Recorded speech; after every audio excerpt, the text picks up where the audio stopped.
Hello everyone. Today we will start my topic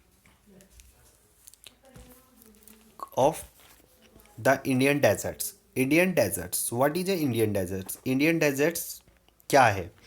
ठीक है, India desert है हमारा जो भारत में पाए जाने वाला मरुस्थल है, यानी कि जहाँ पर सबसे ज़्यादा रेत ही रेत मिलती है।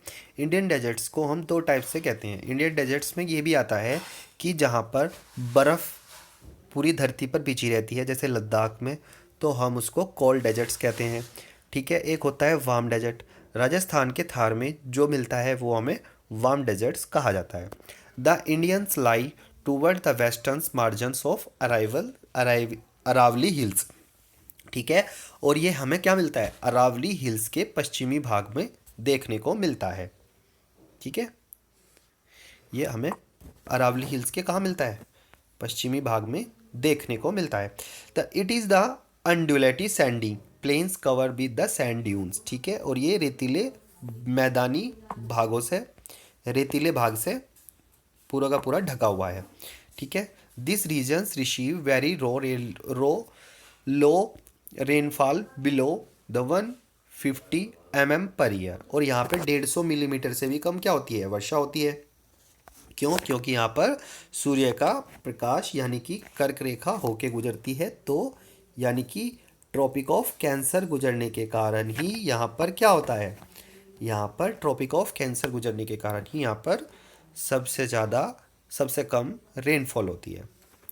ठीक है, it has arid climate with low vegetations cover. क्योंकि यहाँ का क्लाइमेटिक कंडीशंस क्या है? यहाँ पे सबसे ज़्यादा क्लाइमेटिक कंडीशंस में क्या है कि यहाँ पे सबसे ज़्यादा क्या है? एरिड है, यानी कि शुष्क है। ठीक है, ठीक है, और यहाँ पर एरिड सोयल भी मिलती है, और यहाँ पे लो वेजिटेशन है। लो वेजिटेशन का मतलब है यहाँ पर पेड़ पौधे, ठीक है, वन या फिर दूसरी चीज़ें यहाँ पर बहुत ज़्यादा कम होती है। It streams appear during the rainy season. ठीक है, हम यहाँ पे रेनी सीजन में क्या देख सकते हैं? रेनी सीजन में देख सकते हैं, अलग अलग रेनी सीजन होते हैं यहाँ पर। Soon after disappear into sand as they do not have enough water reach the sea. क्योंकि यहाँ पर क्या होता है? पानी के पानी की क्यों कमी होती है? आपने देखा होगा कि जब बादल बनते हैं और बारिश होती है, और बारिश होने के कारण जब रेत पे पानी गिरता है और वो जल्दी से एवेपरेट हो जाता है, यानी कि पानी का वाष्पीकरण, ठीक है, जल्दी पानी भाप बन के उड़ जाता है। Luni is the only larger river in this regions. ठीक है, लूनी क्या है? यहाँ की सबसे बड़ी नदी है। इस क्षेत्र की सबसे बड़ी नदी का नाम लूनी है। मोर prominent near the Indo Pakistan boundary. और इसी के पास पे क्या है? इंडो पाकिस्तान की बाउंड्री है। राजस्थान की सीमा, ठीक है, पाकिस्तान की सीमा से मिलती है। ठीक है, तो इससे क्या है? If you visit Jaisalmer you may go to see a group of barchans. ठीक है, और तुम यहाँ पर ग्रुप ऑफ बारचंस को देखोगे जब तुम जैसलमेर में घूमने जाओगे।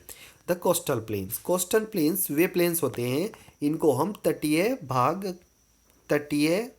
यानी कि कोस्टल का मतलब होता है समुद्र तट, और प्लेन्स का मतलब होता है मैदानी भाग, यानी कि समुद्र तट के मैदानी भाग, यानी कि समुद्र के मैदानी भाग जहाँ पर हरी हरी घास, हरे हरे यहाँ पर लोग खेती करते हैं।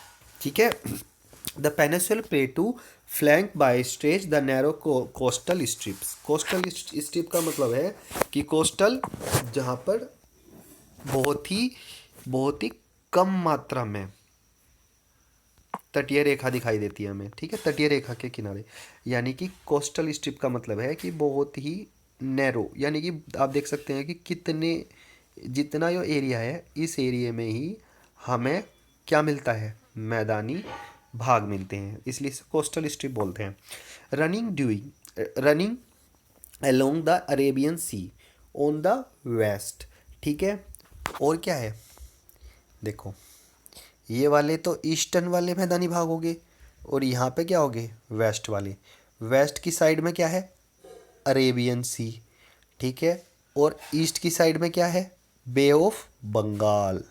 ठीक है, bay of Bengal on the east. ठीक है। The western coast sandwiched between the Western Ghats and Arabian सी।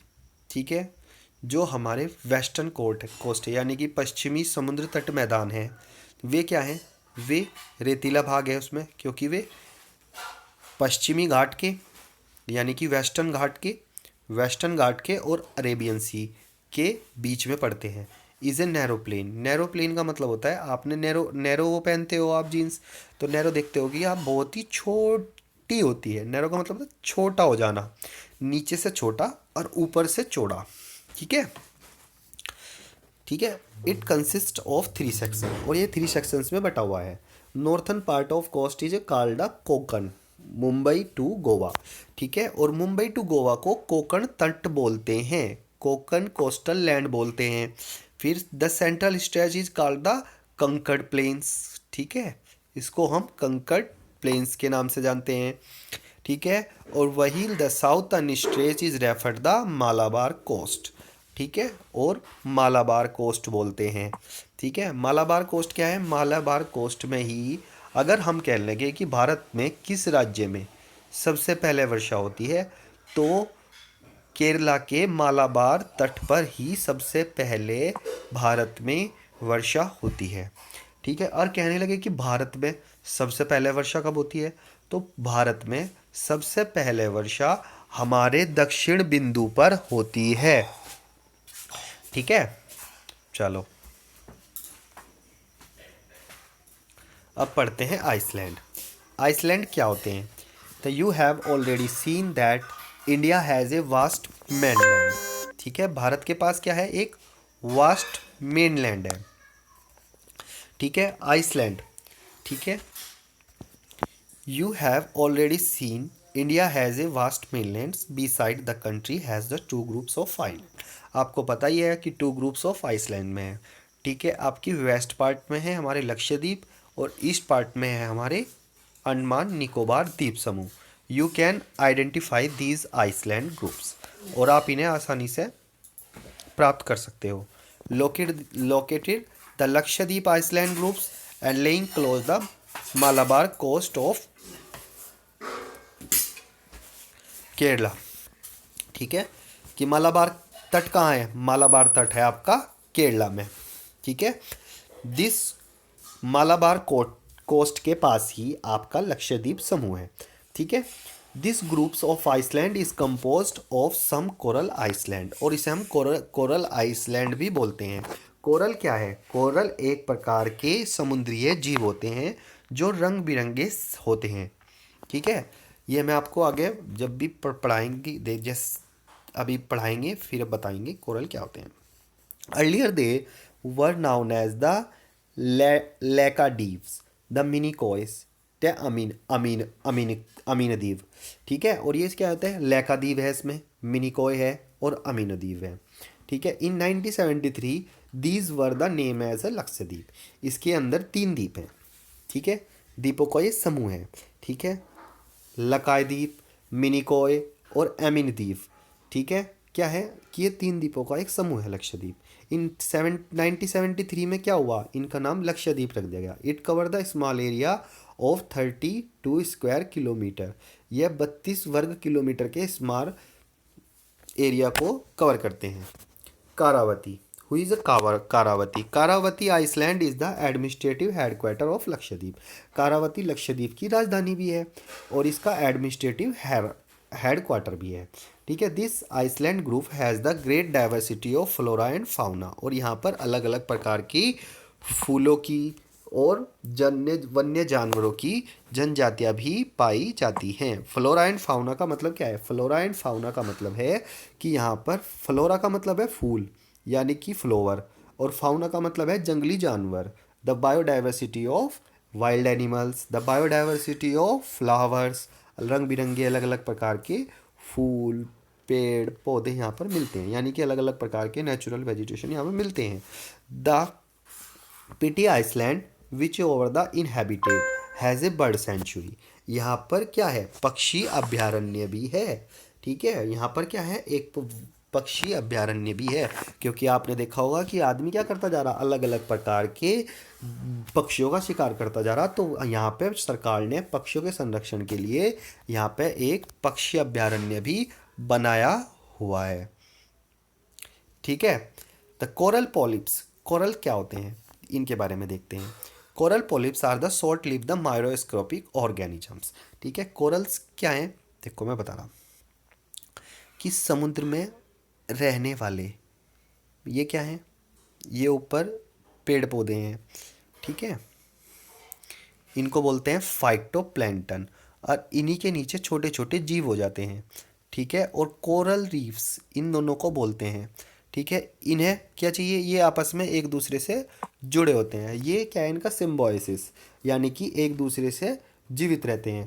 ऊपर जो हमारे ये पेड़ पौधे होते हैं इन जीवों के ऊपर उगे हुए, ये सूर्य के प्रकाश लेते हैं, और नीचे क्या है, ये आपस में खनिज लवणों का आदान प्रदान करते हैं। ये आपस में परस्पर सहजीविता यानी कि सिम्बोसाइसिस, यानी कि आपस में ये एक दूसरे से लेन देन करते हैं। यानी कि जीवों को जीने के लिए क्या चाहिए, जीवों को जीने के लिए ऑक्सीजन चाहिए, और पौधों को जीवन जीने के लिए क्या चाहिए, पौधों को जीवन जीने के लिए कार्बन डाइऑक्साइड चाहिए। ये कार्बन डाइऑक्साइड छोड़ते हैं, और पौधों को क्या चाहिए, प्रकाश संश्लेषण चाहिए। प्रकाश संश्लेषण हमें सूर्य से मिलता है। तो इस प्रकार से ये एक दूसरे को जीवित रखते हैं। The which live in colonies, और ये अलग अलग प्रकार की कॉलोनी में रहते हैं। They flourish in shallow and mud free and the warm water. मैंने बताया ना, वार्म वाटर ये सूर्य के प्रकाश में ही सबसे ज़्यादा पाए जाते हैं, यानी कि जहाँ पर सूर्य का प्रकाश सबसे ज़्यादा होता है, गर्म पानी में पाए जाते हैं। दे सीक्रेट द कैल्शियम कार्बोनेट, ये कैल्शियम कार्बोनेट के बने होते हैं, और कैल्शियम कार्बोनेट हमारा चूना इंडस्ट्री में काम आता है। ठीक है, जिस चूने सीमेंट से देखते होगे आप बिल्डिंग्स वगैरह बनती हैं, ठीक है, उसमें काम आता है। कोरल क्या करते हैं, कोरल रीफ से हम अलग अलग प्रकार की दवाइयाँ भी बनाते हैं। ठीक है, जो आदमी के लिए ह्यूमन डिसीज़ में अलग अलग तरह से काम आती हैं। ठीक है, और इसे हम सीमेंट उद्योग में या फिर सीमेंट इंडस्ट्री में भी इनका प्रयोग किया जाता है। The coral secretions and the coelenterates the from coral deposit in the form of relief. ठीक है, और ये रीफ की फॉर्म में होते हैं, यानी कि रीफ की फॉर्म में कैसे होते हैं, रीफ होता है हमारा एक दूसरे से ये जुड़े हुए होते हैं। ठीक है, और इसमें अलग अलग कलर होते हैं। फिर मैं आगे आपको कभी पिक्चर्स भी बना कर दिखाऊंगा कोरल रीफ होते क्या हैं। ठीक है, they are the mainly of these three kinds, barrier reef, ठीक है, फ्राइंग रीफ्स एंड एटोल्स। ठीक है, ये रीफ में होते हैं, ये एटोल्स होते हैं। The great barrier reef of Australia is a good example of the first kind the coral reef. ठीक है, और ये ग्रेट बैरियर जो रीफ है ऑस्ट्रेलिया का, ये एक बहुत ही अच्छा एग्जाम्पल है। ठीक है, atolls are circulars or the horse shaped the coral reef।